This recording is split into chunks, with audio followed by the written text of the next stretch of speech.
So there is I filled you in a little bit. There's a search and rescue team that's called Adventures with Purpose. Yeah. And I don't know, did you see any?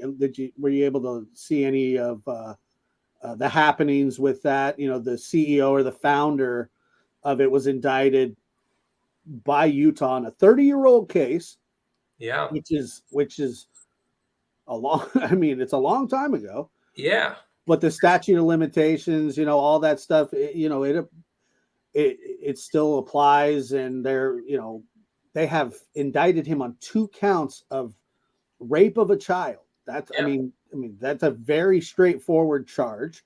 I read, the probable cause, and it's graphic to say the least. Hmm. Now this guy had a team of some volunteers, some employees, and for some reason they all signed non-disclosures. They all sign, I think maybe non-competes as well, and they have basically one by one resigned from that organization, which you would think is Right. happening.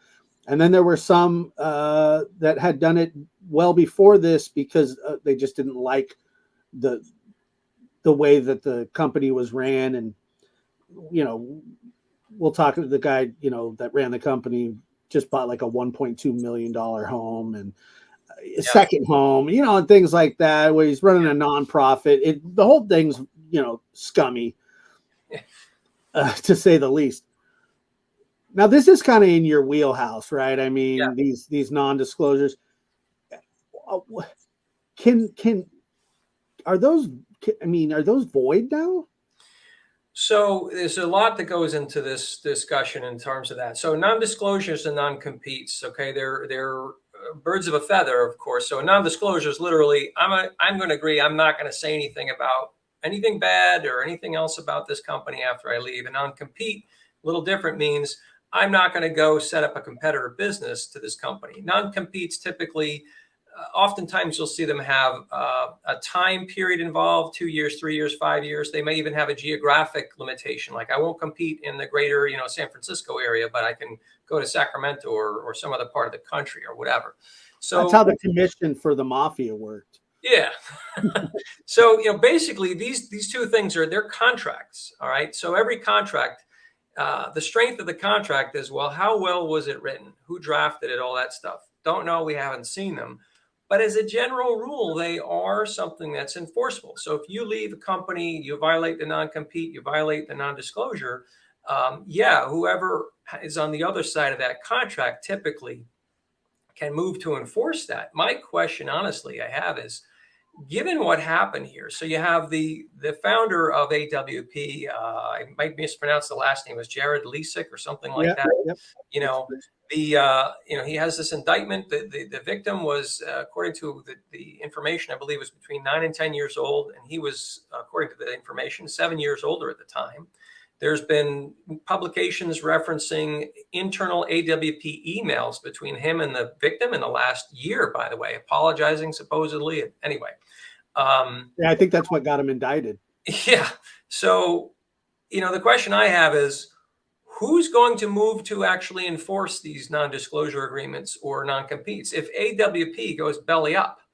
All right, and it was the entity that has the other side of the agreement, shall we say, with whoever the employee is. Well, if it doesn't exist anymore, there's not going to be nobody to actually enforce that or sue as a result of it. I mean, it sounds to me, and listen, this group did a lot of good stuff. I think they have 26 or something like 30 different people they found in cold cases. They were the ones who found. I may mispronounce the name, but I think it was Kelly Rodney was the young. Tyler Rodney, yes. Yeah, like in August, September, maybe, I think. Yes. So Mhm. it did a lot of great work. And I cannot envision any of the people who worked with that company have since left and who may decide to go do this work elsewhere will be bound by some, prior agreement that, well, you can't go help find people. Come on. Right. That's kind of what I was thinking as well. But you would think that there's also and a couple of them said screw your Yeah. contract, screw because I it's something that would be tied up in litigation for years, wouldn't it? It would. So civil litigation takes a heck of a lot longer than criminal Oh, litigation. And the we're other, familiar with that. I'm yeah, familiar with following you about that. thanks. So yeah, the other thing is, these people very well, just because you have a non-disclosure agreement doesn't mean you can't be compelled to testify by the government in a criminal case. You get subpoenaed, by the DA's office or whoever, typically that's the type of stuff that's uh, going to avoid, you're going to be fine as far as ultimately being compelled to testify, because, it just, you can't prevent somebody from, if they get subpoenaed by the government, AWP or whoever is on the other side of it would have to move to quash the subpoena. None of that's going to happen. Right. That's kind of what I was thinking. I interviewed a former member of their team, and I said, look, man, I'm no lawyer, but I'm guessing that that NDA probably holds about as much weight as I mean, it's just Yeah, he's got other things to worry about now. exactly. At this point in time, that's going to be way down the list of That's yeah. priorities. We'll get to that in 2045. I mean, these counts that he's charged on are they carry like 20-year sentences apiece. Yeah, He's got two of them, yeah. and I read the emails. I'm sure you did too. Yeah. They're pretty damning.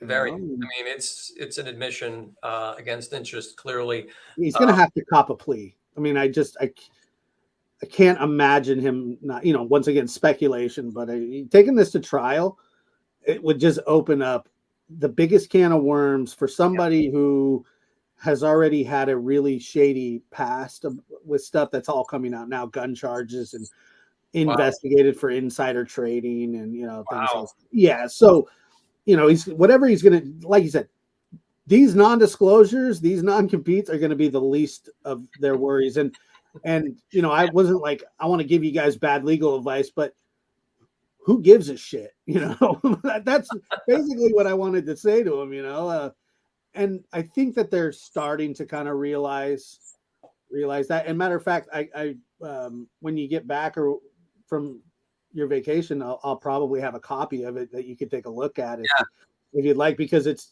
just going to be very interesting to see where they go. I mean, we're talking about a multi-million-dollar operation organization, and the guys that were doing this stuff, they're phenomenal at what they do. Clearly, bringing closure to a lot of the spirit of AWP will always be there. They're going to detach the name and move forward. But like, this guy has all this equipment. There's a kid right up the road that's been missing. Obviously he's not going to turn that equipment over to the old workers. It's very it's been a very money driven situation, and unfortunately most situations are. That's just kind of how life works these days, I guess. people are people.